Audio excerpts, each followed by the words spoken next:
Hi, I'm Bob Tabor with www.learnvisualstudio.net, and this is the challenge that I'm calling the Stupendous Styles Challenge.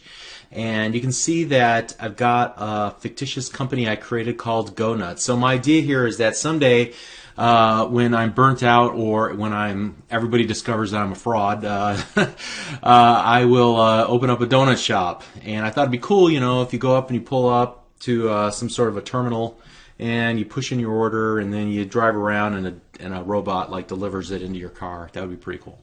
So this is the kiosk application that I just came up with. It's just the layout. There's no real e-commerce functionality, but let me walk you through it. You can see that I have some navigation across the top. I'll give you some specific instruction about that in a moment. And you can say, hey, I want so many 3 glazed and 4 of the specials. I'm going to go and order a dark with sugar and cream. And then let's make sure to pick that up, let's see, tomorrow morning at, I would say 9:30 a.m. I should be there. And then finally hit the complete, and I get this little ticket that tells me which order number that I have.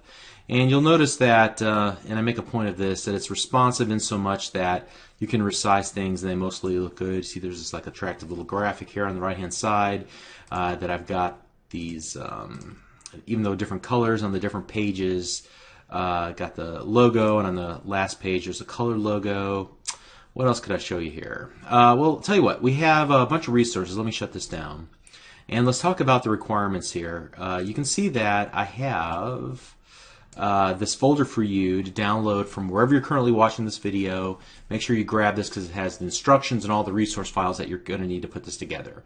So here's the instruction file, and let's go through it really quick here. You can see that even if you're fast, this is going to take you 45 minutes. It took me 50 minutes to solve this on camera, and then I wanted to re-record it and split it up because it was so long.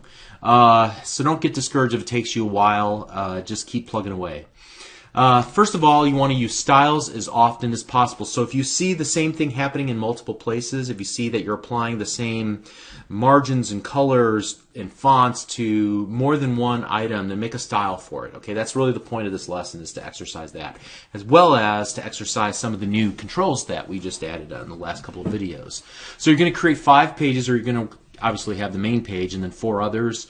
And so let's talk about each of the pages. That main page example will host the navigation buttons at the very top, those black buttons. And I talk about how to get that effect, the black background, white text, 18-point font. There will be an icon next to the text. You want a gray border on the right, that's 2 pixels. Not sure if we talked about how to apply a border. Look through the properties of the button to see if you can figure out how to give the border a color and how to give it a size on one side but not have any border on the other sides of the button. Okay, and then I give you a hint about how to create those large buttons. Basically, create a grid with 4 columns and then set the vertical and horizontal alignment to stretch on each of those buttons, and that will fill up that entire area of the cell. All right, also on the main page.xaml, you want to split that bottom area underneath the navigation, and you want to give it, I guess I need to write this in here. Let me add this in. This, make that 100 pixels tall for the buttons. Well, I probably should rephrase that. I'll edit that off camera. So you want to take the rest of the area that's beneath the buttons, and you want to split that area to 66% and 33%. On the one side, you want to put the pages. We'll load in the donut page, coffee page, schedule page, complete page. And then on the right-hand side, the 33%, we're going to put that, that neat little background image of the coffee and the donuts there, kind of to style it up a little bit.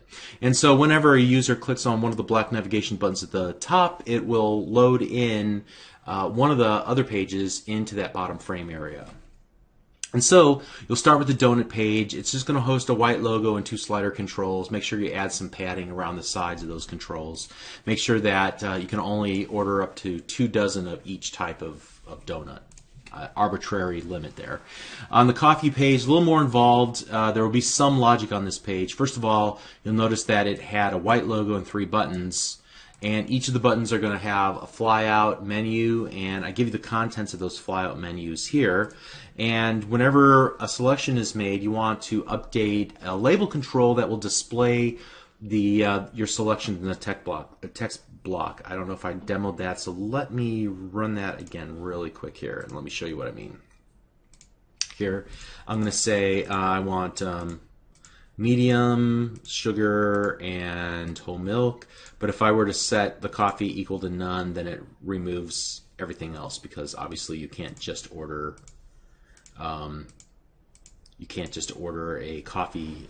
You can't just order sweetener and cream without a coffee, you know. Although I've tried that before. Okay, so next up, also you'll need that color for the brown, because there's not a preset color that had exactly the right color that I was looking for. Okay, number 7, the schedule page. It had that time picker and date picker that allowed me to choose the day and the time where I want to pick up my order. And you want to make sure to match the colors to screenshots that I give you. And let's go ahead and talk about those. Like, I give you the screenshots, what everything should look like here in a bunch of images, so you don't have to keep the videos open. So here's for the 4 pages, A, B, C, and D there. Alrighty, next up, there is the complete page, and it'll have the color version of the logo, so this file here, as well as the that ticket.jpg. Here, let's go to the view and look at the large icons here. That'll show us what we're looking at here. Alright, so there's a bunch of icons. You can see they have the suffix -icon.png. Here's that ticket icon, ticket graphic, and you're going to superimpose the word order 96 on top of it. And there's the white logo and the color logo, so that should be all good. Some general requirements. The design should be responsive. You notice when I was resizing, things resized nicely to an extent. The navigations at the top, they have to have that border thickness of 2 and a gray border brush. I think I already mentioned that earlier, but I just won't bears repeating. Most margins are 10 or 20. Most font sizes are 18. Try to match up as well as you can if I haven't specified it. Some of this is to your discretion, whatever you come up with. Make sure it just looks good.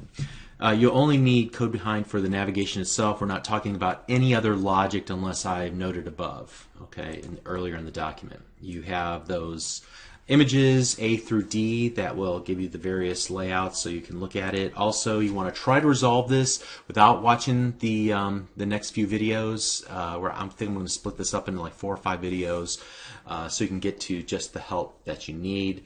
Only watch enough of the solution to get unstuck, and then continue on struggling, because struggling is how you learn. And if you do wind up finishing it and you've got an hour to spare, you can watch how I solved the challenge and the styles that I created and how I went about working in Visual Studio. Probably will learn a little bit about maneuvering around, but that is not necessarily an hour well spent. Just bear that in mind. There's a lot of tedious work. This isn't hard, it's just there's a lot to it. Okay. All right, we'll see what you come up with. I know you can do it. It's not that hard based on everything we've learned up to this point. If you're paying attention, you might have struggled a little bit. You may have to go back and look at some of the work that we've done previously. Look at the cheat sheet, but I think you can do this. Okay. All right, we'll see you in the next couple of videos for the solution. Thanks.